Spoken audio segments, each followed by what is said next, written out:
that you explained to your daughter that she was going to have and knowing what to do, and that's exactly what's happening with you as your daughter is missing.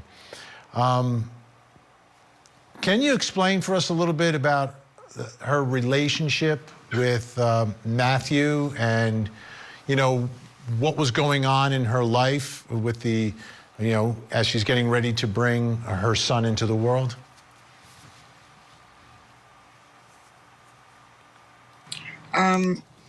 They had a kind of like a little rough relationship in the beginning.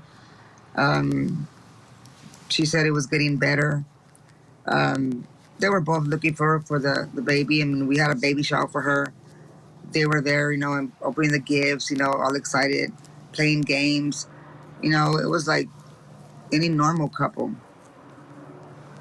I mean, about his, you know, private, I don't really know anything about him, but I mean, my daughter was happy with him. And at the end of the day, that's what you want. You want your children to be happy. That's all you want, and that's what I'm sure Savannah Yes, sir. would have wanted for her son. So when the car is located, when the car is located, Matthew's car is located, do you respond right to the scene there? And did you go there and get there before police?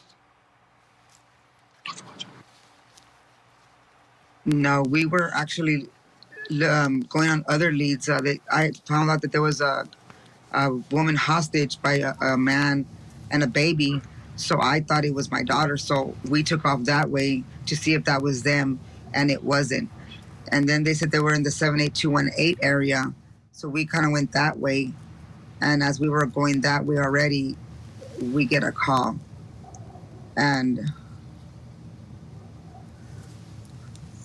they let me know that they found her dead in the car, in the apartment. And we took off over there.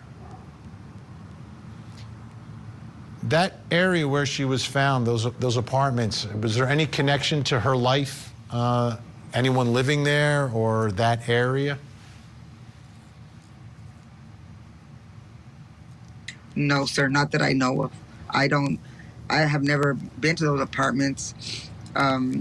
If she has, I don't know, but I've never been to those apartments. We don't know anybody that lives in those apartments. I wanted to ask you about something else a lot of people have been talking about, which is the murder of Ethan and your Savannah's brother, Ethan. And that's your son. Is that your son also? Yes, sir. Yes. So I just want people to understand, you have lost your 18-year-old daughter, your grandson who was about to be born, and your 15-year-old son. No one deserves what you and your family have been through. Again, our thoughts are with you.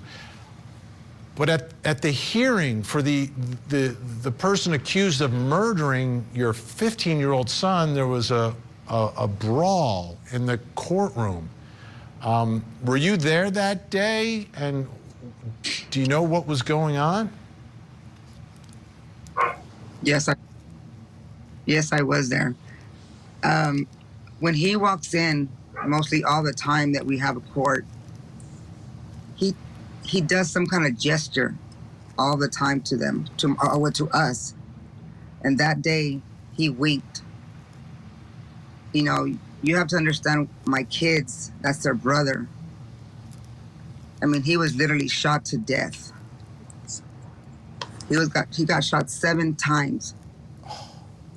And they're enraged. They have a lot of anger built up. And with this guy doing that, one of my sons, he just went off. He just went off, and you know, the other brothers went right along with him. It wasn't, I mean, it shouldn't have happened, but I understand people have to it. understand these. I do. I've seen it before. And sometimes I don't understand how families can control themselves. It's difficult, it's so raw.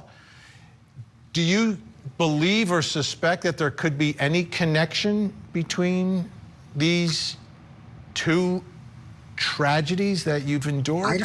I don't know. I mean, I don't know. I have no idea. But one of the things that triggered my son is because that day he was going to plea. And we were told that he was going to plea not guilty. And that really ticked my boys off. Like, he did it. I mean, I don't know what else he can plead not guilty to. He did it. He literally shot him to death. And he did not have to. You know, my son never has a gun. My son, if you wanted to fight, he would fight with you with his fist, not with no.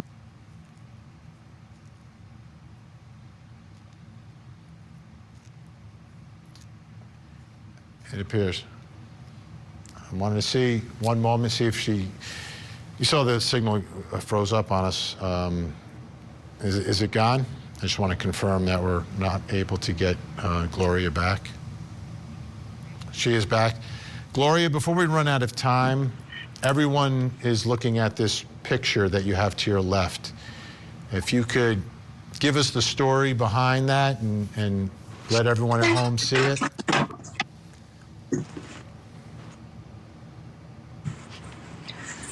This was when she was pregnant. We took a picture. Well, they put her little wings. She was just dying to be a mommy. She wanted to bring her baby home.